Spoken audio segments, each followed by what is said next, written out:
It's time to take a ride on the Steelers Afternoon Drive with our co-hosts, Alan Saunders and Zachary Smith.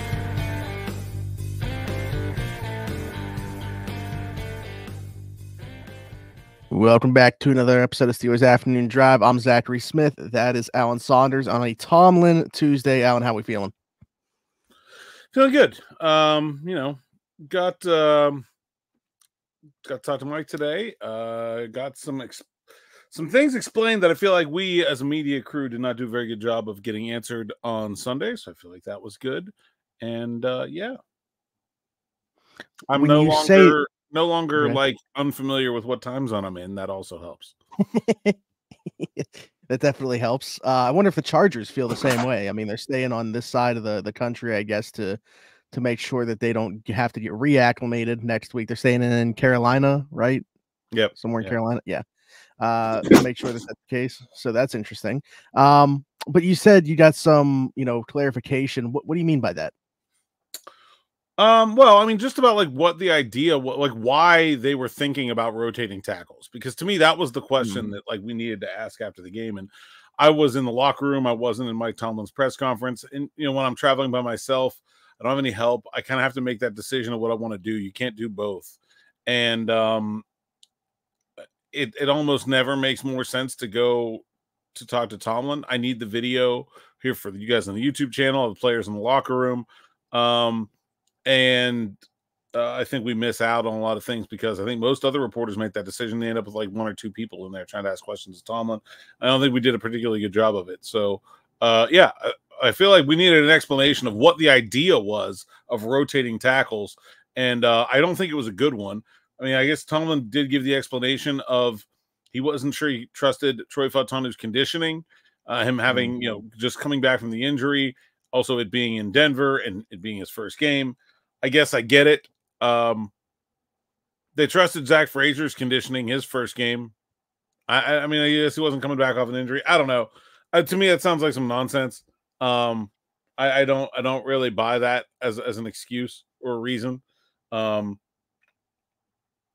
And I'm very interested to see what happens now with the tackle situation because, I mean, he said that he's leaving the door open to Broderick Jones, returning to some kind of role. But, like, I don't know. Rotating tackles just seems like a bad idea to me. I don't see how they go back to that after that result.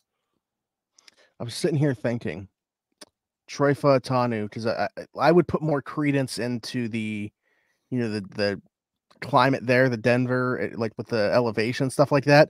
But he played in Washington, the Pac-12. He would have had to play at Colorado, right? Like, I mean, he probably had to have been at least somewhat familiar at least with once. that type of, yeah. So probably more than Broderick Jones has. Sure. Yeah. So I saw that was his answer too. He's also from Las Vegas. Yeah. Right.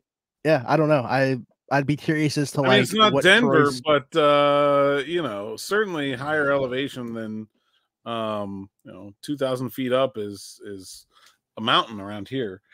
Yeah, I don't know. We needed to get that done, but I'm not sure that I got what I would call a satisfactory explanation there.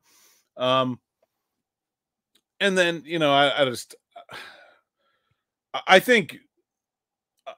I think the Steelers and Broderick Jones are doing themselves and him a disservice by refusing to talk about how obviously injured he is. I think the whole conversation today is around, obviously Fautanu's starting now, so Broderick Jones is a bust, and it was a bad draft pick. And, like, you just look at the pictures that I took in Denver of what this guy's wearing on his arm that looks like he has the Michelin Man strapped around his right arm. And, like, nobody does that for fun. Nobody does that because it's a good idea or because it's helpful. It's, and I don't think he's in, like, some great deal of pain or in jeopardy of making it worse. But it's very clear that he's not physically 100%, not physically the same player that we saw last year. And I really wish someone with the Steelers logo on their shirt would just acknowledge that because I don't think it's really been helpful for them to avoid it. Alan, you put up the picture, and I believe it was the one that I used for the thumbnail yesterday. But you see him standing there, and it's his right arm that's off to the side there, and just the amount of things that are on his right arm, like from his fingers really up, because I know he's wearing something on his thumb right now too. But I believe you said it kind of looks like the Michelin Man, the way that he is heavily padded over there. Yes, there's obviously some ailments that are going on there right now that are impacting his play. And to your point with the disservice thing, like, yeah, you're allowing this narrative to be created about him, about like his long-term future because of what he looks like right now, and people assuming, well, if he's playing, he must be healthy enough to play. So why shouldn't we discuss how poorly he's playing? If he's good to go and he's playing this bad, this is just who he is as a player. Yeah, I mean, there's a big difference between healthy enough to play and healthy enough to play effectively. Like, healthy enough to play just means you aren't risking further damage to your injury by playing. Like, Russell Wilson for the last 2 weeks has been healthy enough to play. He's been dressed, right? He would not be dressed if he was not healthy enough to play. They're choosing not to play him because they don't think he's going to be effective enough. And so, you know, like there's a big difference between medically cleared and like healthy enough to be good or anywhere near 100%. And it's very clear to me that Broderick Jones is, I don't know how injured he is versus how much but like this was in my Southside Scoop last week. The padding keeps getting more significant. If you go back and look at what he wore against Buffalo when he was getting beat by Greg Rousseau, he had significantly less padding on then than he does now. Like, he's added additional stuff to that right arm. Like you said, down around his wrist or his thumb area. There's something significantly wrong with his right arm that maybe they're able to get through it. And maybe they didn't say anything because they knew he was going to have to play with Fautanu coming back from the knee. And now with Dylan Cook still out, like that, he's their only other tackle. Something happens to Moore or Fautanu, he's going to have to play. But I think they're hurting their play, or at the very least in the eyes of their own fan base, by not just telling us what's going on. Yeah, Lobby, like it's getting worse. Like that's the problem too. Like we're talking about, mention the thumb thing, like that first punch, like it's just not there. Like it's not impactful. He's not able to use it right now. Like I don't know what the answer is here. I don't know if it is just sitting him down for a couple of weeks. I don't know if this is basically going to have to be a lost season for him to be able to get healthy with whatever's going on. I think that's a path that's very much there. But like what I've just seen so much of already, Alan, is like people, you know, saying that his story's already written, calling him a bust, saying that, you know, it's over for him. They failed him. This is a failed experiment. Like there's a lot of long-term projection that I feel like is taking place right now because of what he has looked like as an injured player. Yeah, and it's all nonsense. And you can be sure the team doesn't think that way. But I mean, yeah, he's probably still going to be the starting tackle next season. I don't know if it's left tackle. I mean, we've talked very honestly on here about how I don't think his game is quite up to par in pass protection to really be a starting left tackle in the NFL. And I think it's very possible that we could see Fautanu end up over there and Jones end up on right side. That's fine. I don't like, no one would be upset by that. I don't think. Like, it's what I wanted to happen after the draft. Yeah. Yeah. Whatever. Like he's going to, and you know, and if it's a lost season by injury, it's a lost season by injury. I mean, like that they happen. I don't know what you want anyone to do. Like this entire situation at tackle was caused by the two injuries to Jones and Fautanu. None of what they wanted to do that we talked with Pat Meyer about was able to happen. Like, and so it's unfortunate, but it's a fact of life in the NFL that injuries are going to happen. And as a team, you got to find a way to work through them. Right now, he's their best backup tackle, is their only backup tackle.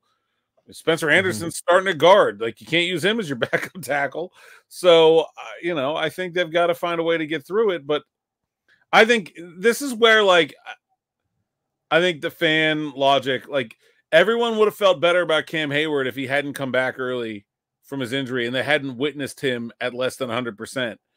Everyone, if Broderick Jones had banged his elbow in the third week of training camp and he ended up on the IR, and they'd be like, oh, well, injuries happen, we'll see next year. And they'd have been just as excited about him starting at left tackle next season as they had been in August. But now, because they're watching him at less than 100%, like they can't get that out of their head for some reason.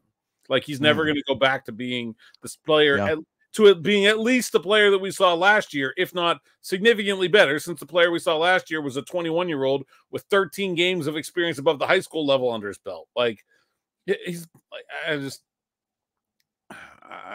that stuff really upsets me because it's not. We're seeing it not being nonsense with Cam Hayward right now. Like, and then the opposite, like, look at a guy like Corey Trice. Did anybody after last season be like, Corey Trice is a bum, he's washed up, he's no good, it was a wasted draft pick, he's never going to be anything? No, nobody thought that. Everyone was just like, oh, he's on the IR, we'll see you next season, still hoping for him. Like, I had to calm people down this training camp about expectations for Corey Trice. It was the opposite. Like, just because you didn't see him out there hobbling along trying to get through it at less than 100%. And we should be more appreciative of the players that do go out there and play at less than. I'm sure that, you know, Cam Hayward didn't have to come back early last year. The Broderick Jones could have been like, nah, I'm not going to be good enough to really represent my skill set to these people. I'm just going to shut it down for the year. He absolutely could have made that decision. And instead, people are going to tear him apart for looking bad instead of giving him credit for doing something that's helping the team. Do you think at all a healthy Dylan Cook would change the plan? Possibly, yeah. Yeah. That gives I'm wondering in a few weeks. We could very well see Dylan Cook comes off the IR and Broderick Jones goes on. Yeah, I can see that. I can see that happening. Yeah, it just kind of popped in my head as we were talking there. Like, you know, whether it be we came into the season with a healthy Dylan Cook, they would have had a separate path for Broderick, or once he does get healthy, do we see that happen? I'll be curious to see, because that would be pretty telling about, you know, not only what we are kind of seeing just visually, it also fully give us the answer that the organization is admitting that Broderick isn't, you know, capable of being Broderick right now. So that, you know, kind of came out of Tomlin's presser today, Tomlin Tuesday. Alan, anything else that kind of was of note to you that he said? Yeah, I mean, we'll talk about the quarterbacks. Basically, he said it's the same deal as last week, that Russell Wilson's not scheduled to fully participate in practice on Wednesday, and therefore they're going into the week with Justin Fields in mind as the starting quarterback. It sure sounds like Justin Fields is going to start again this week. I mean, I don't think that Mike Tomlin necessarily, like, if Russell Wilson was going to start, I'm sure that Mike Tomlin would have tried to make it sound like Justin Fields was anyway, right? So, like, I get it, but he's going to have a couple of practices before they put him out there. And if he's not going to practice in team periods on Wednesday, you know, you're really threading a pretty tight needle there. I guess if he practiced in full on Thursday, we would start to think about it as a realistic possibility. But as of right now, I think you should just assume that Justin Fields is going to start until further notice. Yeah, and I felt that way even prior to, you know, this game against Denver happening. I thought we were looking at least the Chargers game, getting past that for maybe Russ to return against Indy. Like, even you just look at the timeline, right, from when he first initially hurt that calf. What was it, like 3 weeks or so before he really did anything? And you look at where we're at right now and where we would have to be at to get to 3 weeks. Like, this just doesn't line up to me and you feel like they're going to be extra cautious. I don't know. I felt this one was going to be Justin for sure. And then, you know, maybe we see if he's able to practice in some capacity this week, do a little bit more work that ramps up again next week. Maybe we see him for Indy, but I don't know. The Chargers always seem pretty far-fetched to me. Yeah. I mean, I guess when we went through the week last week without him taking a single team rep, I kind of saw that the writing was on the wall there. This was going to be one more. And, you know, I think it was 3.5 weeks last time. So it's been what, 1.5 right now? Like, yeah, I think it's like 10 or 11 days. Yeah. So, I mean, maybe even Indy. I don't know. And Mike Tomlin, of course, also said that he's not going to, you know, talk about where the depth chart lies until both guys are healthy again. There's no reason for him to. I fully understand that stance. You know, I don't really feel like Justin Fields has done anything to me to make me say, like, oh my God, he has to keep this job. But I mean, if it goes 3-4 weeks and they're like 4-0, I mean, I think there becomes like I don't know if you see, like, I think Mike Tomlin is a coach that tends to be overly swayed by team results, probably more than he should be. But like, if they go 4-0 and the offense doesn't score 20 points, I don't know that the 4-0 is looking real good for Justin Fields there. Like, would you agree with that? Yeah, especially because, like, it's not like I think if it were reversed, I could see a better chance of that person keeping the job. Well, like Russ was in that starting spot, supposed to be in that starting spot, and this happened. Like I think if it were the other way around, I could see that like Russ staying put. If it was Justin that had been given the job, but he gets hurt, Russ goes out there, they go 4-0. I could see him remaining in that spot more easily than Justin, if that makes sense. Okay. Yeah, I mean, I just think, like I don't think I don't think it's very good practice to put the team results at the front of the line in terms of who plays a quarterback when your offense is, I haven't done the math since last night, but 25th in scoring or something like that. Like, yeah, I mean, I think it's all Justin Fields' fault either. And actually, we had a question this from YouTube we wanted to get to today about like how the team was going to evaluate Justin Fields. Yeah, I mean, I'll bring it up right now. We can just kind of tie it in. It comes from Coos Alexander from YouTube. Appreciate the question. Hey, guys. Alan, I love your reporting. Zach, I love your thoughtfulness. My question for you two is, do you think the coaching staff reviews the tape the same way that analysts and reporters do? For example, Justin's stat line might look mediocre to us, but on the tape, do you think that they see success of the plays minus the penalties and take that into the equation?